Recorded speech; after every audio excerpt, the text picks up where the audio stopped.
Story 1. One of my friends in high school voted for Trump during our second year of college. He grew up in a conservative household, was brainwashed, and really wanted a Republican court even though he knew Trump was a moron. Then he switched about 2 years later to being totally Democratic. To quote him, he said, "I looked up every issue I cared about and all the facts behind it, and I realized that Republicans weren't on the right side of any arguments." Story 2. I did not vote due to my age, but I started getting interested in politics in 2016 when all this happened. I turned 17 in November of 2016. I felt pretty alone in supporting Trump. I was in the very tail end of discontinuing my belief in Christianity at the time, and it felt like all of my friends, my girlfriend at the time, and celebrities and musicians I followed were also against Trump. Since the latter half of 2017 and the first half of 2018, my values in social issues and politics have changed completely, and I am extremely left now. Though I was unable to vote and influence the election in any way at the time, I look back at my newfound attention toward politics and premature values as inexcusable, but a sign of growth. A friend of mine recently said to me, "How are you not super conservative?" After I confirmed that my entire family, both immediate and extended, are right-wing Christians. I jokingly replied, "I became an adult and decided that empathy is really cool."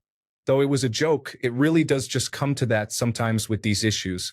I now choose to think about how problems could be solved and why people might have made bad decisions instead of judging people, and I understand the bigotry in many of Trump's statements and policies. In 4 years, I grew up a lot, 16 to 20, and transitioned from pro-Trump to far left. Story 3. I'm fairly conservative, and Trump has done stuff that I agree with, but a few things have happened over the last 7 to 10 months that made me change my mind. His treatment of being impeached, treatment of the pandemic, his unprofessional online presence. I do understand that the online presence wasn't good the whole time, but I stopped giving it a pass. And I realized that I am willing to pay more in taxes if it means more people will have life-saving healthcare and places to live. Many of my friends are still very conservative, and just the sheer lack of caring for people in need is crazy to me. I didn't agree with many of Obama's policies, but I sure miss his professionalism. Story 4. Okay, as someone who didn't vote for Donald Trump, this whole thread is giving me hope. I'm a big fan of personal growth. We all know more today than we did yesterday. I will be undoubtedly wrong about something I believe today, and once finding the truth, we'll be okay with it. We need to make personal growth and being wrong okay.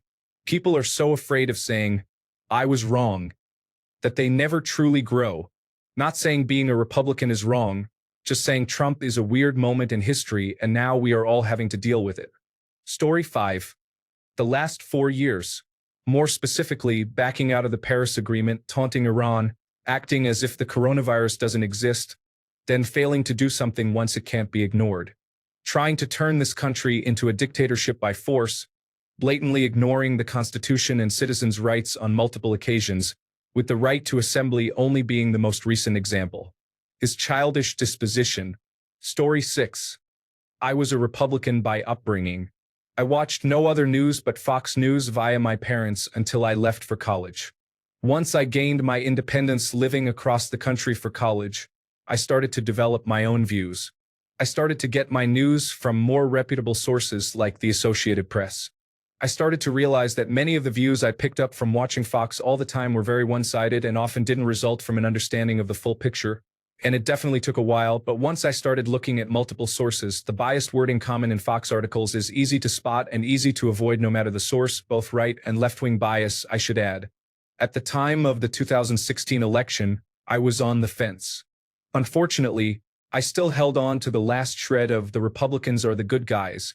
Therefore, I must vote for them, and also the Clintons are power-hungry tyrants that I had left over from my childhood.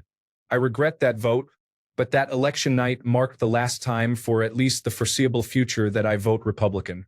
I'm currently a registered Democrat, though I consider myself a fairly moderate liberal, and I find this position much better suits what I actually believe, not just what I'm told I believe like when I was a kid, and what I find important in how society is governed. Fox News is basically propaganda, and it's super obvious if you get your news from multiple reputable sources, which changed my views. Here's a handy media bias rating site called Ad Fontes that I found is overall fairly accurate with reporting on different media biases. I use their chart often when comparing sources. Story 7. My political opinions lean towards the idea that the government should help, protect, and serve the people, not control them. I felt and still feel that this is the opposite of how our government runs. 4 years ago, I was a month past 18 and excited to finally have a vote. I can do something to affect change. I wanted to help make the world a better place. I was full of cynicism and hatred for the way the world worked and wanted to change it. At 18 years old, prepared with a Southern public education and the words of my Republican father, I was convinced that electing a businessman, not a politician, would help.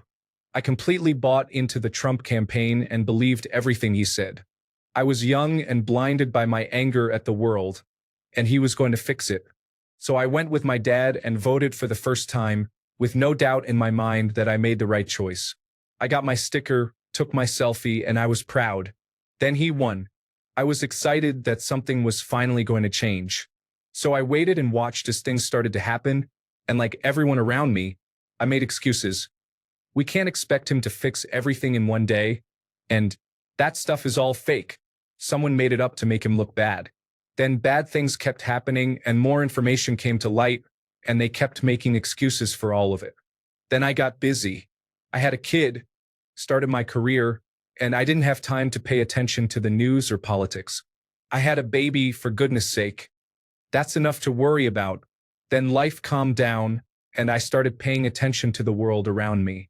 Suddenly, we were years into his presidency, and nothing had changed. The world was not a better place. The things everyone was afraid of and that I laughed off as garbage or impossible had happened. The things I made excuses for never stopped. I kept paying attention, and things got worse, and I had to accept the fact that I was wrong. I made a horrible mistake, and it had hurt a lot of people. But those people were still abstract in my mind. No one I knew had been directly affected by these things he had done yet, not in a major way. Then things kept getting worse. The pandemic started, and the choices he made started putting millions of people in danger. A lot of those people were in my life every day. My mom is extremely high risk, my boyfriend had to get tested, my children are at risk, and the feeling got worse. I was put in the position to understand just how badly his actions had hurt people. I regret voting for him, and I regret that it took experiencing the negative effects firsthand to fully understand how badly I messed up. I wish I could take it back every time I am reminded Trump was elected in part because of me.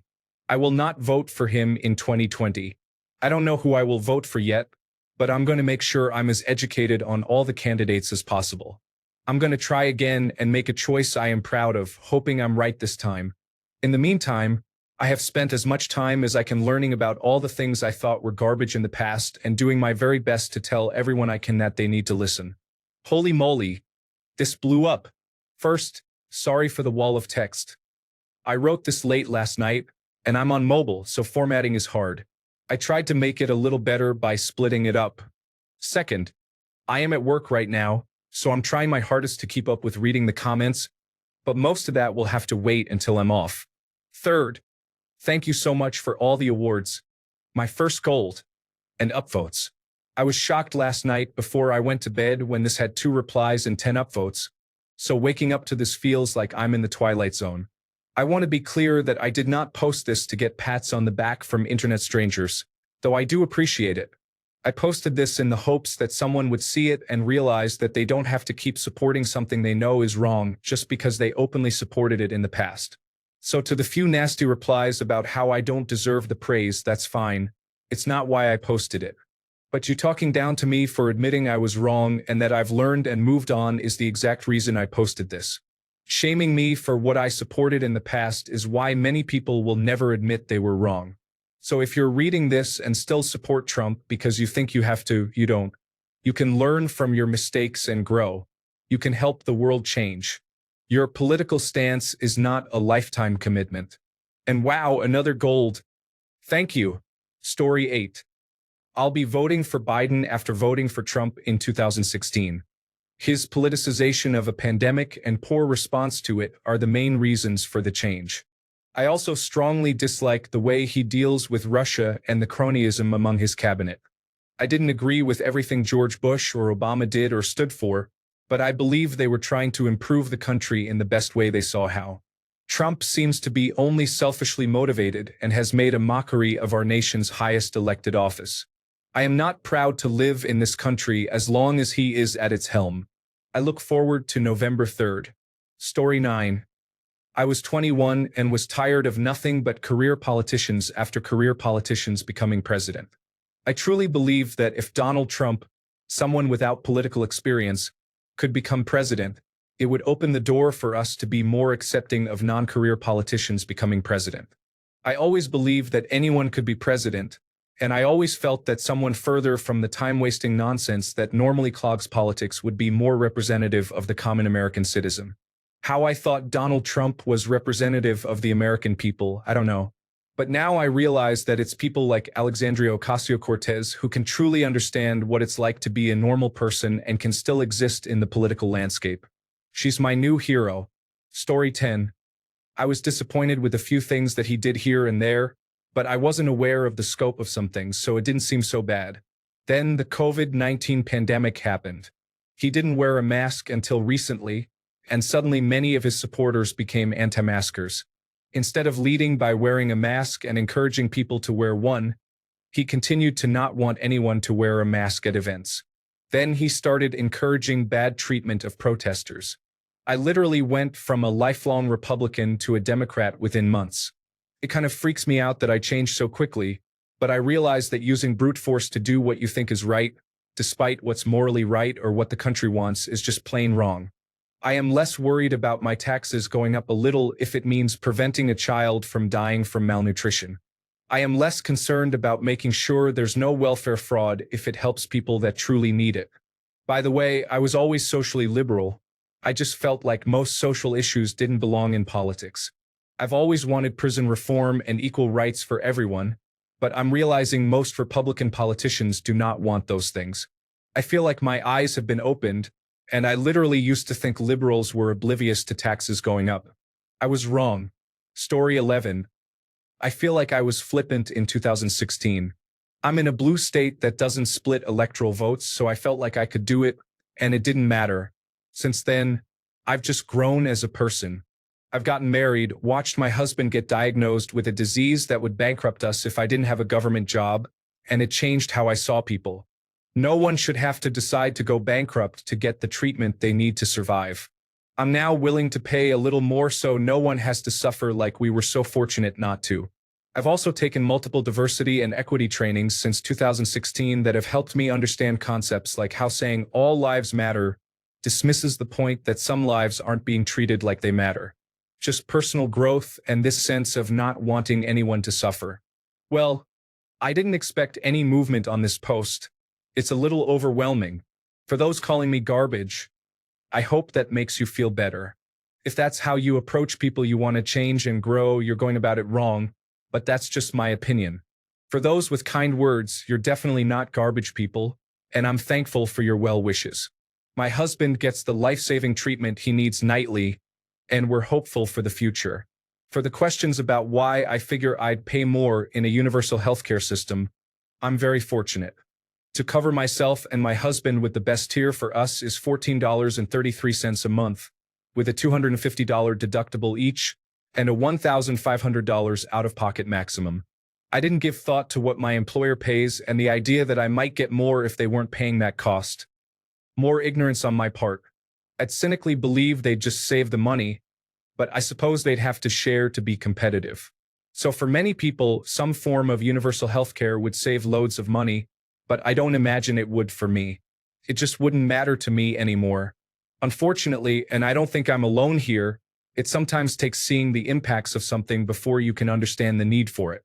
Story 12. I couldn't vote in 2016, but I would have voted for Trump. I will be voting for Biden this year. Pulling out and leaving the Kurds to be massacred, never listening to military advisors, committing treason, grossly mishandling a global health crisis at the national level, tear-gassing his own people to take a picture with a Bible he definitely doesn't read. Some things are more important than lower taxes. Story 13. I thought he was better than Hillary. That forget politicians type of thing. I hate him. I truly hate him and what he has done to our country. Forget this piece of rubbish. I hate edits, but for those of you threatening me and wishing terrible things on me, watch his interview yesterday and tell me this is the hill you want all of us to die on. Come on,